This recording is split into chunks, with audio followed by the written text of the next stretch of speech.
Hello, lords and ladies, and I would like to welcome you back to another Probability Plaza. Now, for this one, well, first, I am your host, Czar King Lord, and please excuse if I sound a little different. That would probably be because I don't know, just not tip top shape. But anyway, Probability Plaza. Percy Jackson from the series Percy Jackson along with Heroes of Olympus, and he also makes, I guess you could call them cameos in other books from Rick Riordan, versus Katara of the Avatar The Last Airbender series. Alright, so first, Percy Jackson, male demigod. We'll get to the pictures later. His strengths are that he's a son of Poseidon, so he controls what Poseidon controls: water, cyclones, and earthquakes, along with horses and sea animals. He is very durable. He's taken lightning bolts, been stabbed. Actually, once got blown all the way to Calypso's island from a volcano. He's even held up the sky. So he's very strong and durable. And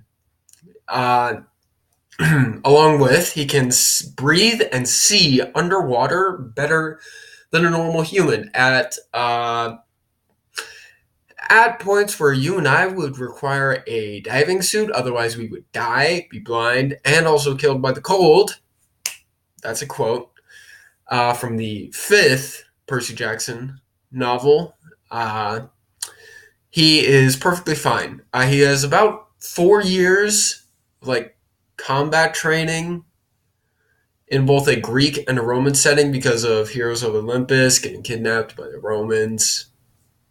But then, there was he started when he was 12, and that lots of prophecy stuff. Easier if you just go read the books, because I'm not going to explain it all in this video. Basically, he has just been in a constant state of going from quest to quest to quest to quest, even fighting in wars. Not like our wars, mortal wars, like demigod wars. And then his commands are telepathic, no arm movement required. For instance, in the first book, he doesn't need to literally hold back the ocean. This is actually not really a spoiler, because if you're watching this, you've probably read the first book. At least. I hope so. Those movies were awful, and you cannot trust them for anything, okay? Okay. But his commands are telepathic, no arm movement required, meaning that he can just think it and it pretty much happens. Sometimes he doesn't even mean for it to happen. Like when he starts summoning a cyclone in the middle of Capture the Flag. Because reasons, which was interesting. Weaknesses. I've never really seen him successfully command ice. It's always liquids. There was that thing in the second Heroes of Olympus book where he broke the Hubbard Glacier in two and survived the fall. Oh, by the way, he's also taken really big falls, from the what's that arch in St. Louis? Whatever. He's fallen from that height. He's fallen from the top of Hubbard Glacier after burying, after drowning like a entire army of undead warriors. So yeah, but he can't really control ice. He can only really control water. He can be harmed by celestial and mortal weapons both, so celestial bronze, imperial gold, those kinds of weapons, which would not harm me or hopefully any of you. Otherwise, reality is a lie and an illusion. Along with normal things that would kill me and you. So that's definitely a weakness, meaning that if it was Katara and Korra, then he might be in trouble because of Boomerang. And he also isn't a strategist. I mean, yeah, he is smart, don't get me wrong, and he does know how to fight, but he's not on the same level as his girlfriend, Annabeth. If you know who she is, she's a daughter of Athena. Very good strategist. Now we have Katara, female, waterbender. Ignore everything after here. She is an accomplished waterbender, learning from the northern waterbenders and also, I think, from the swamp waterbenders. She does have some experience in a kind of war ish type thing because that's what the whole TV series was about now, wasn't it? Yeah, just basically running around avoiding the Fire Nation and trying to end this 100-year war. She's probably more strategic than Percy, but I don't know. I just gave her that. She does know blood bending, and she is more adept at using ice than Percy is. I did leave out a strength for both of them because they both share it. Though I guess Percy's is better, way better actually. So I should have put that there. But she can heal herself with water, and Percy gets healed by water really fast. And when I say really fast, like almost lost his soul, but because he fell into the water and had some god food, he was fine. Oh yeah, that's another thing about Percy. If he hucks ambrosia or nectar down her throat, it's game over. So that's just something funny. Weaknesses: she cannot breathe underwater without an air source, like a bubble.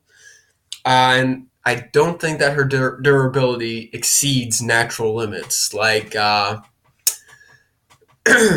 the only thing special about her is that she is a waterbender who can also, blood bend and heal and stuff. So now we get to the fight. Yes, this is the artwork I promised. This left one of Percy, that's definitely fan art. Of the right, it's probably just a snapshot from the TV show.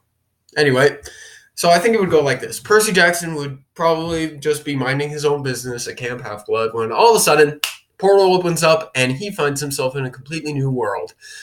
Now, he'd probably assume that it was either one of his gods, the Roman gods, or possibly one of the Norse gods playing a trick on him. So he probably wouldn't pay much mind to it, but he would still be very aware, taking out Riptide, uncapping it, and letting the sword come out in its full glory.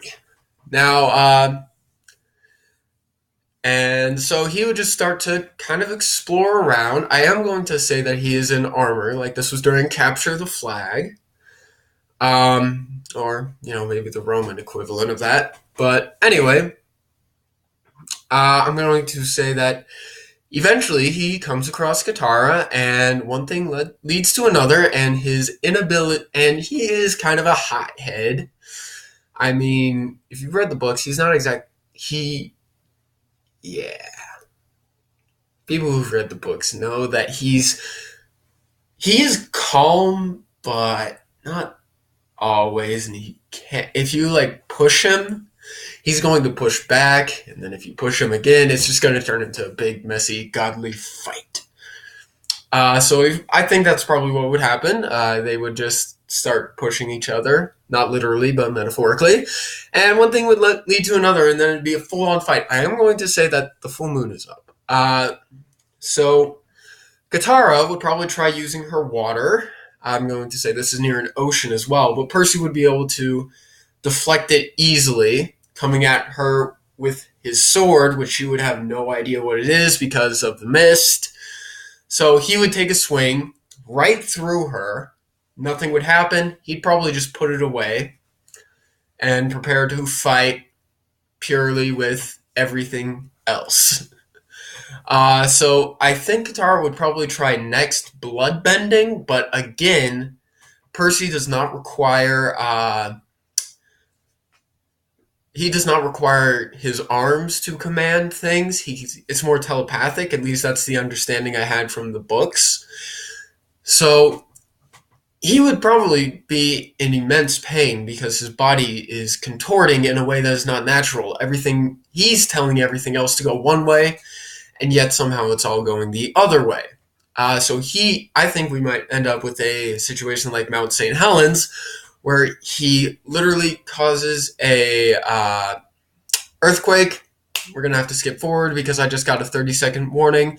But anyway, so this would just keep going. They'd just keep using their abilities back and forth until eventually, I think Percy would be the victor, just with his wider arsenal, better durability, more combat experience, and also just the fact that water heals him better. So That's what I